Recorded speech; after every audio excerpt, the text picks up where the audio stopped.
Здрасти, мамо. Прощавай, че не се обадих, пътувах много напоследък.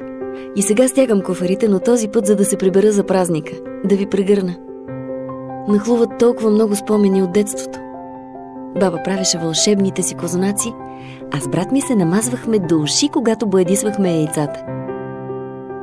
Помня, че ти стоеше до вратата и ни прощаваше с усмивка. Нямахме търпение да стане 12, за да разчупим козунаците и да започне истинското сражение с шарени яйца. И всеки път се тръшках, защото брат ми побеждаваше. Винаги е бил победител. Пораснахме, мамо, и всеки тръгна по своя път. Но днес ще обърна света, за да се върне. За да бъдем заедно дори за ден. Велик ден.